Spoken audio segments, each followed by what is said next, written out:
market research and validation. So, one of those things that universities in the world are striving to be is to be an entrepreneurial university, an entrepreneurial university, a university where researches we have to be commercialized, that it actually gets something. I know in some university, maybe Cambridge, when you commercialize research, the university gets fund from it. They get, I think, two-thirds of what you use the university name to actually bring. So, for example, if you are getting $3 million from commercialization or research, of course, as a lecturer now, we may actually be fulfilled with getting $1 million. But university, you get two-thirds. There are so many universities. If you commercialize some things like in Nigeria, I know it's a standing rule that you give 10% of whatever funds you bring you get to the university. So it's also a sort of funding and investment.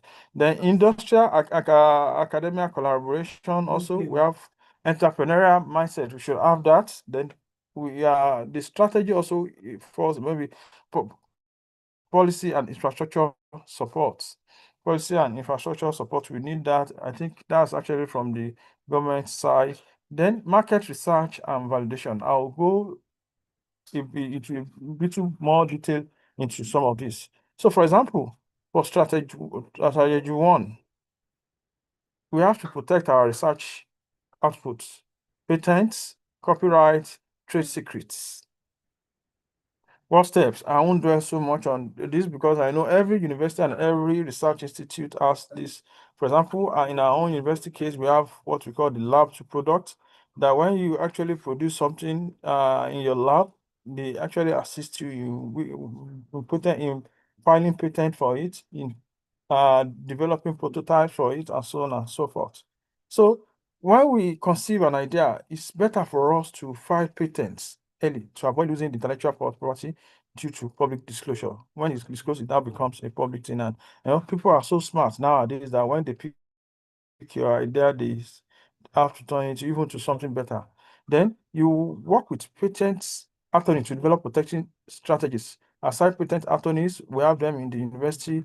We have people who will also assist us in the university to file out. Then the technology transfer office. Uh, an example of technology transfer office that we have, as I told you, is also the lab to products office that we have at University of Ilorin. They evaluate the commercial potential of your research. They help you in licensing agreement and support creation. And if at all we have small grant for it, it can also facilitate that. Then another strategy is to that about industry to break industry and market or research and market.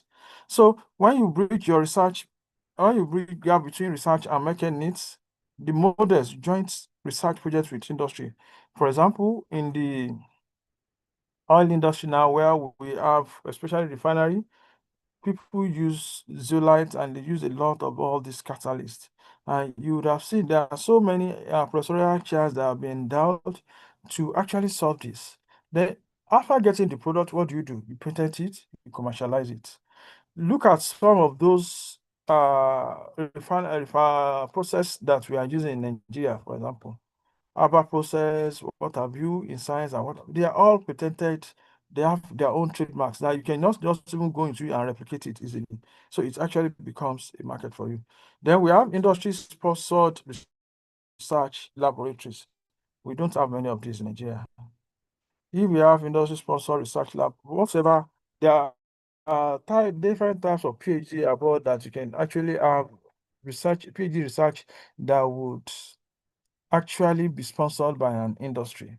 So if I thought they are doing that, that means they have to go and come and endow a lab to the university where they want that to be conducted. Then funding and investment strategy. We have limited research funding in Nigeria.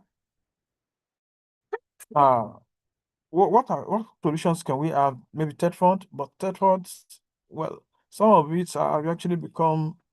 We have had some experience with TED fund, with the politics of it and so on. But however, we can still explore maybe leverage on international grants, World Bank, UNEP, and there's this say that we should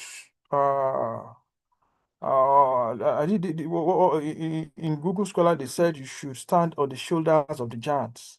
So standing on the shoulder, we are having mentors that can actually assist us in this is key. Then this another strategy is about having this entrepreneurial mindset. Entrepreneurial mindset. There's been an ongoing campaign for us to have an entrepreneurial university. We have innovation hub in so many places, but can we actually translate them to what we actually bring money? So we should shift from academic recognition to market-driven innovation. For example, in different computer science departments, you see people building apps for free. But do you know that that app that you are building for free may actually assist some people? Even in hospital, up to now, people still use this what's called the manual way of recording. We can actually sell that product to them. You patent it, you sell it to them. It actually becomes something that will actually bring you money. So it's better for us to shift a little bit from academic recognition to market-driven innovation. Then, what are the actions to train researchers in entrepreneurial skills to encourage startup creation over traditional publishing? Then, another thing, another strategy, policy and infrastructural support. There's a there's something they call National Office for Technology Transfer NOTAP. There's NACETEM, there's NACENI, there's NASDRA. There are so many of these. But how do we put it together? How put all these agencies together? They have overlap of function that we actually harness their policies and infrastructure support that will actually be needed for intellectual for this was for market driven in to actualize this. They have to be put together. Then infrastructural wise also our equipments have to be equipped with modern tools to reduce reliance on foreign facility. I know up to now, if you want to do any meaningful analysis, if you spend even up to 5, 7, 10 million in Nigeria, you may actually not get the better results that you want to get as you do in other countries. So we have market research and validation also. So it's not that you just even do whatsoever you're doing in a vacuum. For example, you have to go to the market and ask them, what do you want? How do you want this? You cannot just say, oh, okay, somebody is actually frying potato. You have to test maybe the quality of what he wants and some other things before you actually design the solution for him. In a tech hub, you have to know what exactly their problem is. For example, people in rural areas, you cannot compare them to people in urban areas. The app you're going to design for urban for rural women may actually be different from urban women. If you want to do something about maybe intervention as in technological intervention for maybe women, maybe to actually solve health issues in rural areas, you cannot compare it to urban areas. So we should actually conduct market analysis to identify what their needs are. Somebody who is selling Gary, you cannot go and give him an app that somebody who will be selling petrol, who will be tracking tankers, we actually use. Then we have to validate technology through pilot projects or prototypes. We have pilot projects, prototypes. For example, in the rural area, if we have to develop a stove for him, you may not actually develop a stove that will be using LPG or LNG because she may not have access to it. So we should do our market research, validate, and validate our technology through pilot projects and prototypes. So what are those opportunities that Nigeria, for example? I think 1 or 2 days ago, I was reading through WhatsApp and I saw something about Agbekoya and students having to win maybe 1, 2, 3 million on agri. So agriculture in Nigeria at present employs about 30% of Nigeria workforce. I just put these short things for us to actually brainstorm. We can actually develop, aside of this, we can develop maybe greenhouse. We may go into remote sensing. We can develop climate or drought resistant crops. We can develop pest solution control. People are using chemical. Is there anything you can use? Remote sensing can actually be used to actually track migration of even pests and so on. We can commercialize bio-based fertilizer. We can have smart farming technologies.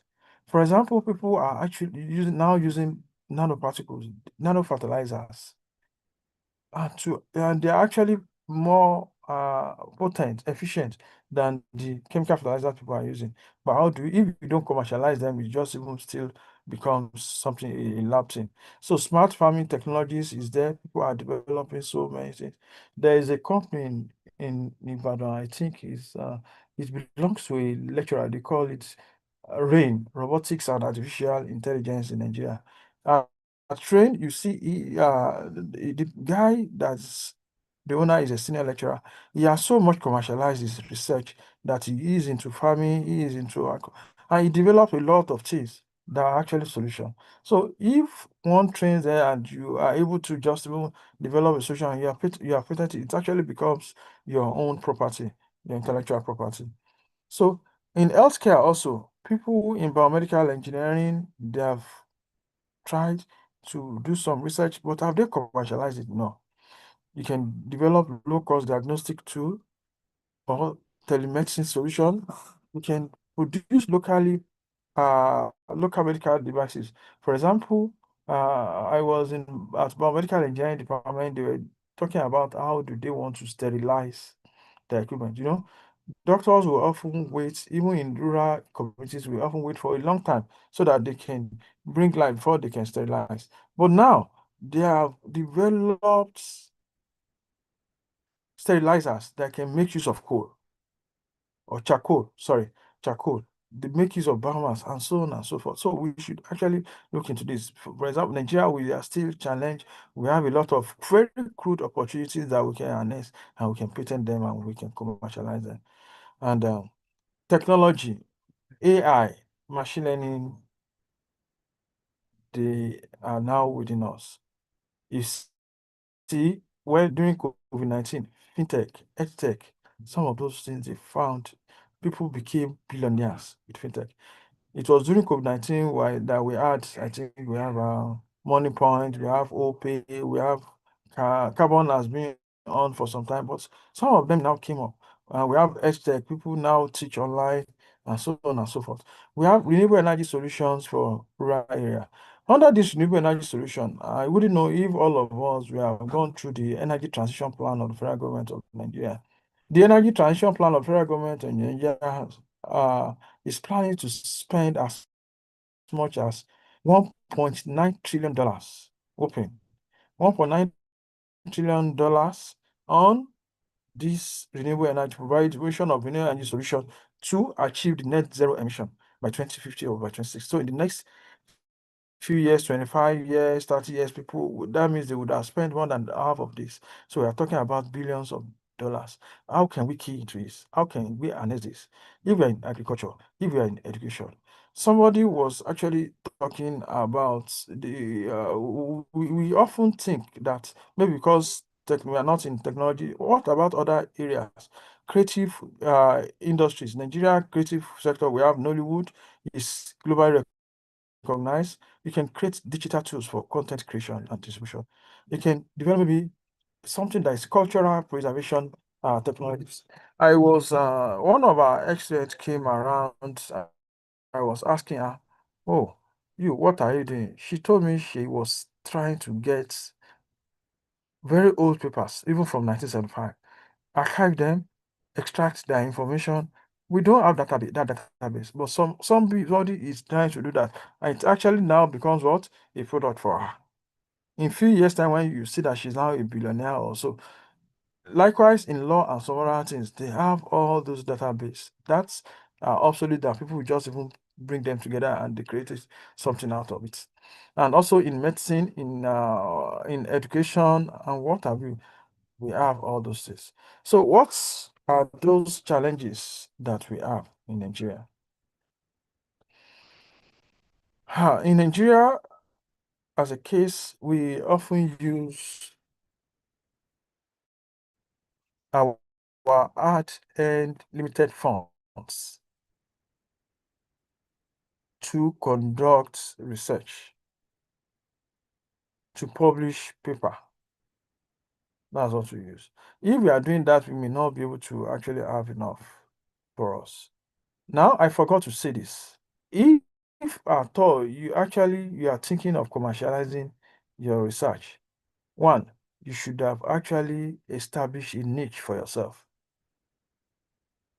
You should for a research that you want to commercialize, that means you have done it often and often and often, and you have now become a master of it.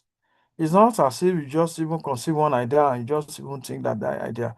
Note that even all the ideas or all the startups people have created, 10% of them, less than 10% of them will be successful. And especially people who are investors that you go to, they will also want to hear about your failure stories, not about only your success stories before they fund you. So being failing or not being successful on starting up on commercializing your research may actually not be a setback. It's a good thing. The infrastructural gap. We have outdated lab, reliance on foreign practices. I've mentioned this. Brain drain now, brain drain. Loss of talent due to lack of opportunities. Now, everybody knows about Japa. Everybody's Japa now. It will now get to an extent that people that will now be left to do this, we may not have enough. Even for them, even they want people of good stuffs. People who just want to go there and earn money and also japa. That's the people that we have in there. So brain drain, loss of talent due to lack of opportunity. You see a lot of medical doctors, they would have traveled, and their fathers and mothers, what we actually kill them we just only malaria, unfortunately. So we should also think about this. Then policy gaps, there's lack of cohesive national R&D policy. We have Ministry of Science and Technology. What are they doing? Some of those research institutes they have a lot of funds, but they have they are not even as effective as the universities.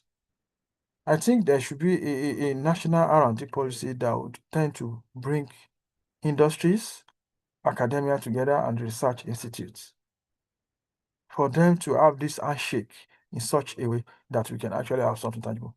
Then we have resistance to commercialization by the academia. We often think, how do we commercialize? Resistance to commercialization. People will think, okay, it's better for me to just quickly publish this. Towing that line of commercialization will actually be a long way for me. Why can't you just so people or in Nigeria, for example, they have that resistance to commercial. They don't want to commercialize their product. People just prefer to just even store their products or whatsoever they have on the shelves. They don't have that drive.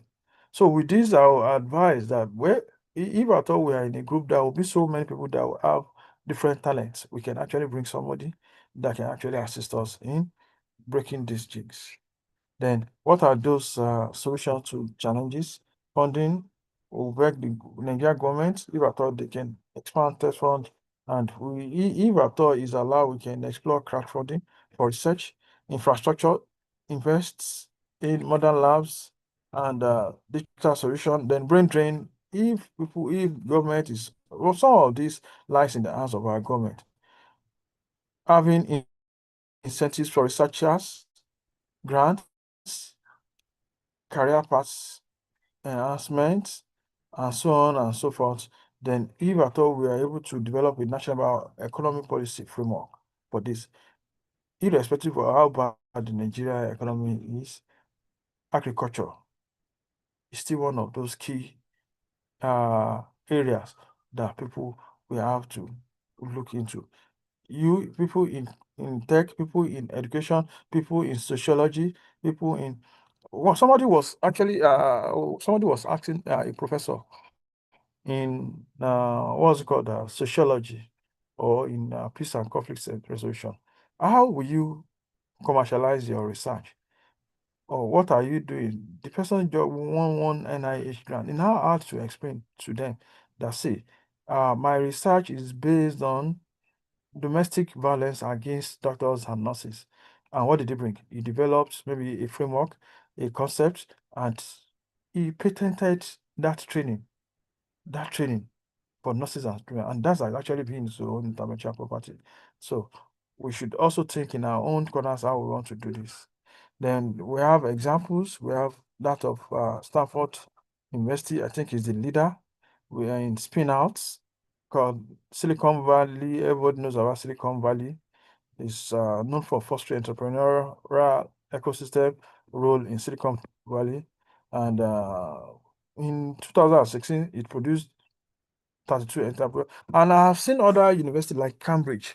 When I was looking at Cambridge, I think it funding has like $63 billion, and they have like over 1,500 technological spin-outs they have commercialized even from their different researches.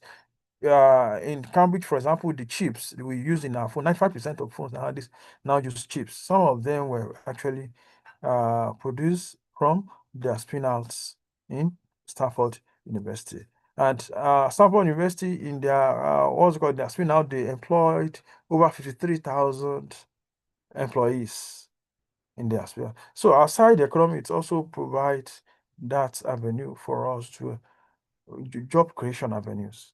So licensing avenue, they said explain license avenue like $100 million annually. That's for Stanford University. They have MIT also.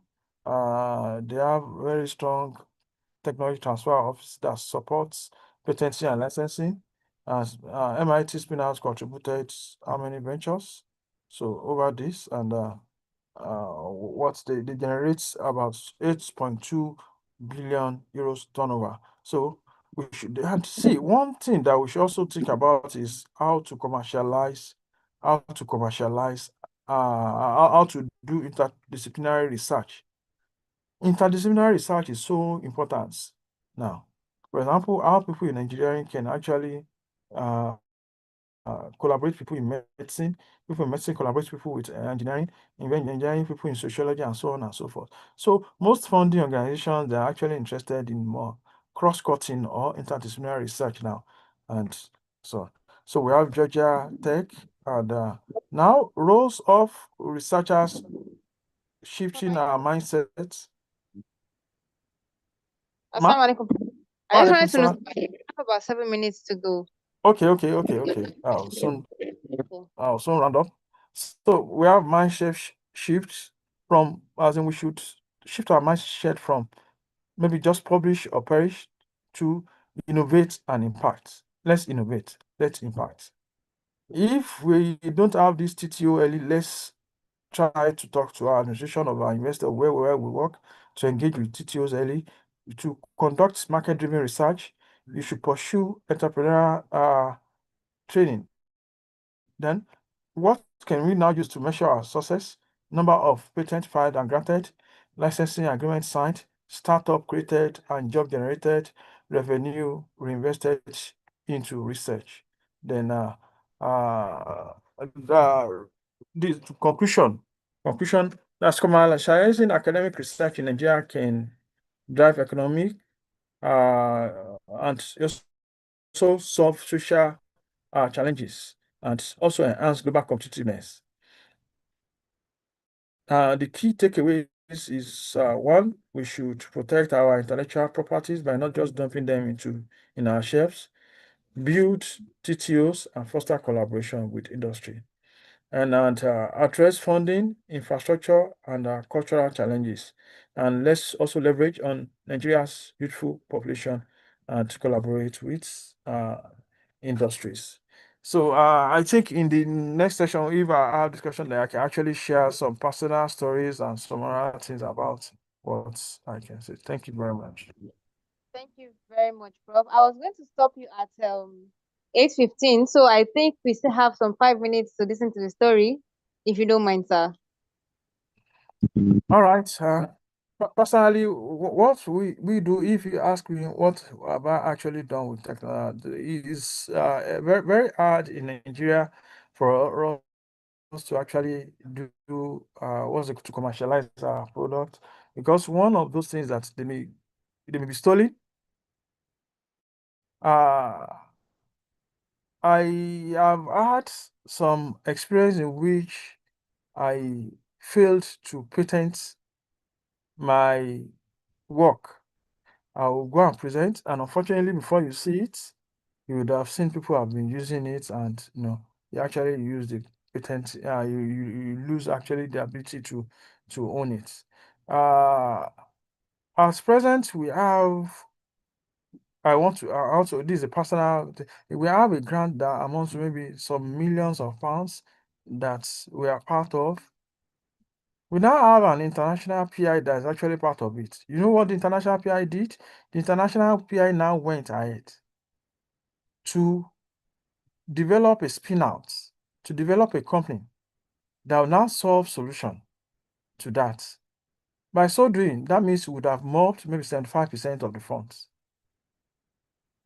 So that's opportunistic. That's opportunistic. So they're actually part of those experience. And if we for some of those inventions that we have, it also affects us as well.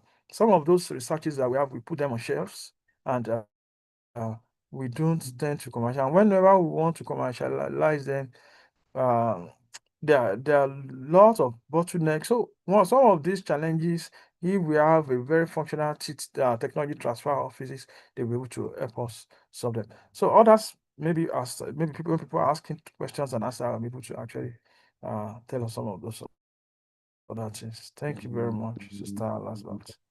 Thank you very much. Jazakumullah khairan. In fact, Want it's to been make a more. 50 minutes. I'm sure everybody agrees with me. If you're just joining or if you joined much later, please know that you can see or get to watch the replay of this video on YouTube, inshallah. So at this point now, we're going to be taking questions and answers and comments. But before we proceed, I would like to recognize one of our professors in the house. I can see Professor Zaid Aderodu. I do not know if there are other professors on class tonight. Jazakumullah. Okay, I can see Professor Jamila Yakub as well. Jazakumullah khairan for joining us. Thank you for your support. So I'm going to open the floor for questions and answers now. If you would like to speak, kindly raise your hand. And if you do not want to speak, please drop your question in the chat. I can see a hand up. Can you unmute yourself and speak? Thank you.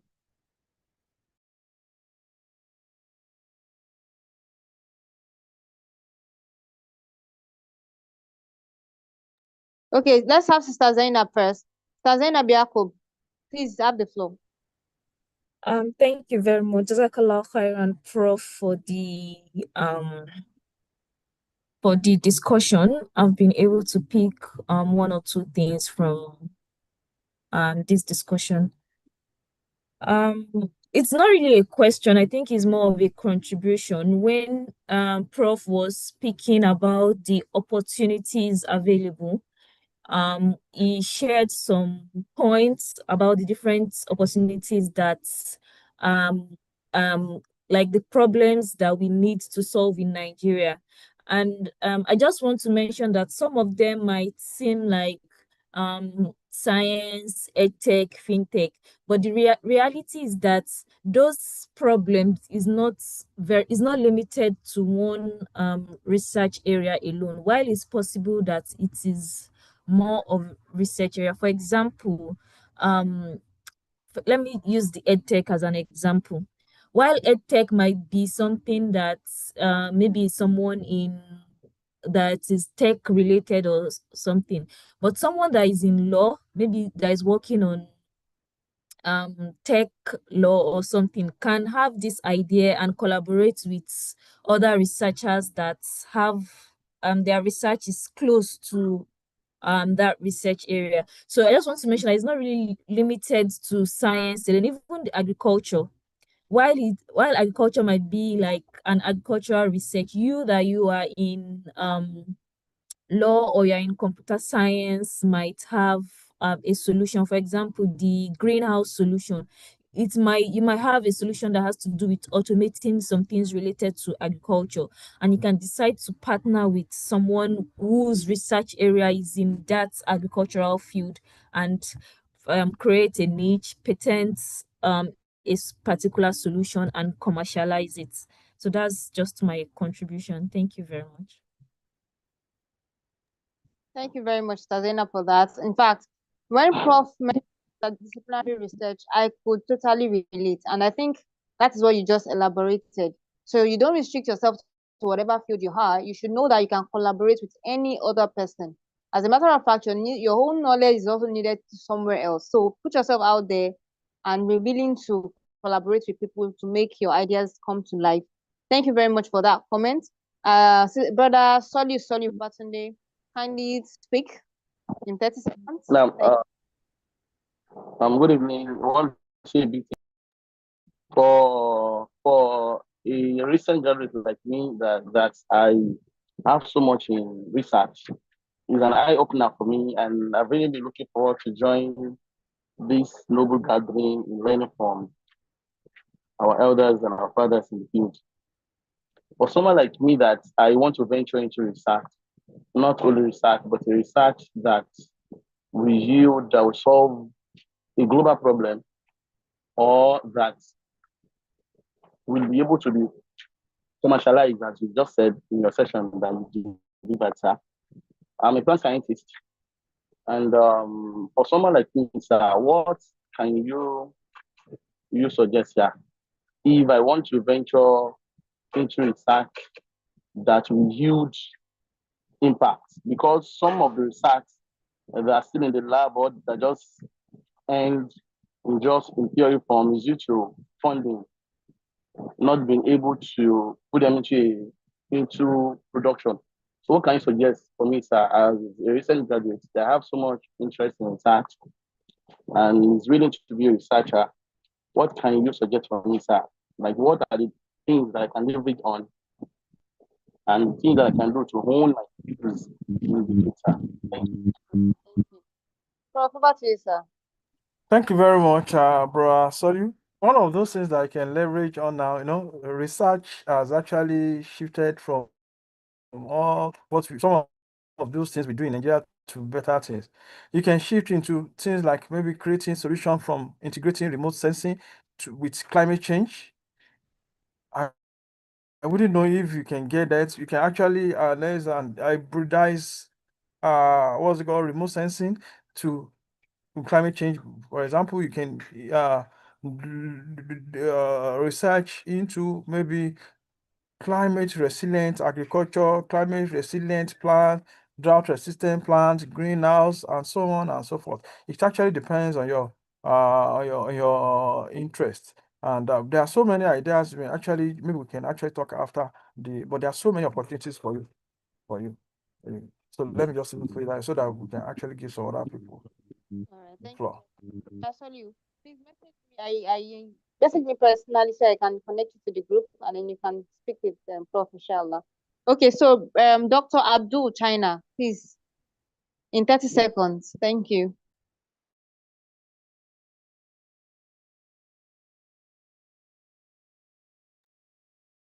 Dr. Abdul, I can see you Hello, raised your. hello. Hope I'm audible now. Yeah, you are. You are. Yeah, okay. Firstly, let me appreciate the organizer and Professor Jamiu for the wonderful presentation.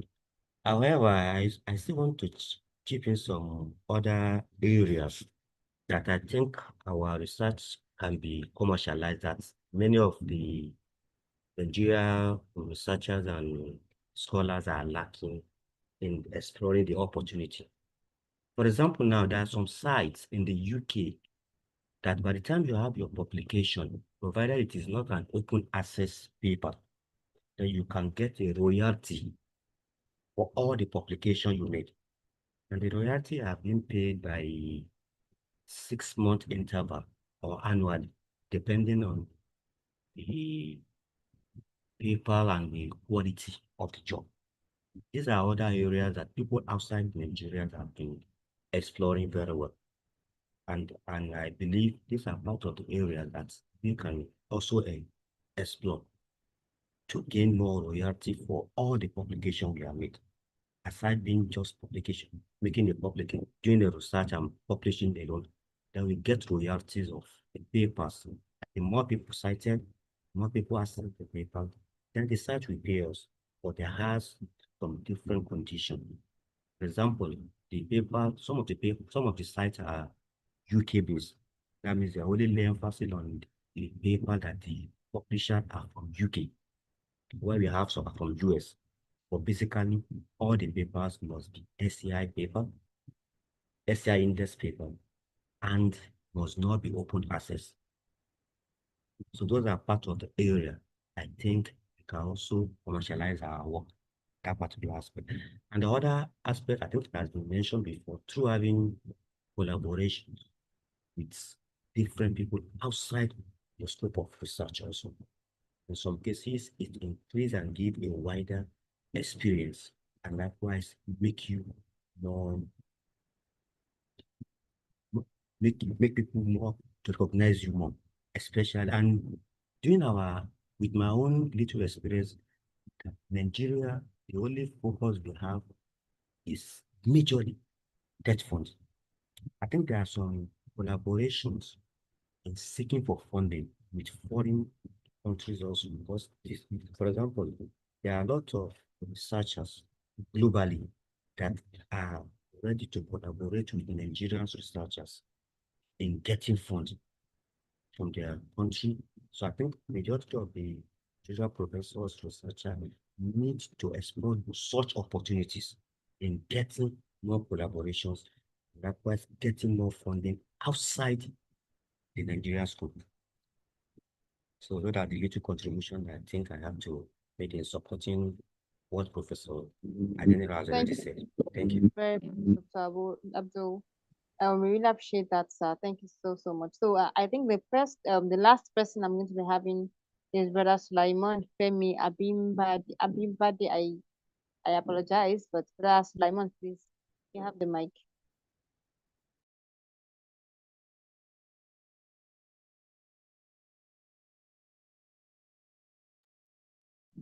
Dr. Abimbade, I think he's muted. Okay, yeah.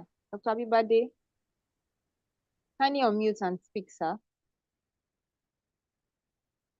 Or could it be that the hand is raised? All right. Oh, Am I audible now, please? sure, sir, very well. Hello.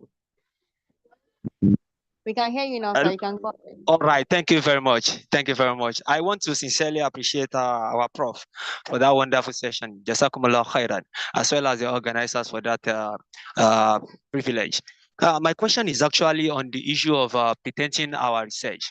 Actually, there is this research we have done in our field that no one has ever done before. Now, I now discover that it has gotten a number of citations just in recent times. Why? Because it's an algorithm that we have provided for people to do what we call under optimization. So I want to ask Prof, can that kind of research be patent? That's number one. Then number two, I want to implore Dr. Abdul China to please give us the link to that kind of site that you just mentioned about getting royalty on our paper that are not open access. Thank you very much. Thank you very much, sir. To quickly answer what Dr. Abimbale asked, I told you about something about market research. If you have gone to do your market survey, you see how to tune and retune what you have to suit their purpose. I think that's just the essence, sir. So whatsoever we have, we can always make it to suit the purpose of benefiting our environment, and it can be patented. We find novelty in every new idea that you have actually brought forth. I think that's just the short answer to that, sir. But they can be patented. Then another thing I didn't make mention of is let people engage in consultancy. See, this thing is about garbage in, garbage out. It's whatsoever you have in your head. whatsoever you develop, whatsoever skills you have that you give to people. You cannot tell Of me that you course. don't have anything and you are now saying you want to be a consultant. Of course, that's not possible. So it's about we first of all developing ourselves, getting and upskilling and reskilling ourselves and trying to fit into the challenges, to solving challenges of the present time. I think that's just it. Thank you very much for that, Prof. I don't know if in 1 minute, Dr. Abdul can give us a site that Dr. Sulaiman asked about. Already shared. I've shared the site. Already Okay, shared to the link. thank you so much. Okay, so you can just copy it from the chat box. Jazakumullah khairan for that. Some of the key takeaways for we young researchers or those that are just about to start is if you want to go into the field of or into the world of research, don't just go into it because you want to be called doctor. You need to know what's needed in the market or in the industry and then see how you can create solutions to those problems. And in fact, people say these days that to make money, you have to identify a problem. When you identify a problem and then you try to get a solution to it, then you can start thinking of how to use those solutions to get money. I pray that Allah makes this beneficial to us and to the speaker. And I pray that our paths will be clear and that our paths will be easy, inshallah. Jazakumullah khairan once again. You can on LinkedIn if you have not already. Check us on Facebook and please subscribe to watch other videos that have been uploaded over time. Thank you so much for your time. We appreciate your coming here today. Jazakumullah khairan. Assalamu alaikum. Wa alaikum salam wa rahmatullah. Jazakallah khair for having me. Thank you. Thank you, bro. Jazakallah khairan, Prof. I really appreciate you honoring our invitation. Thank you very much, Dr. Yakub. I'm grateful.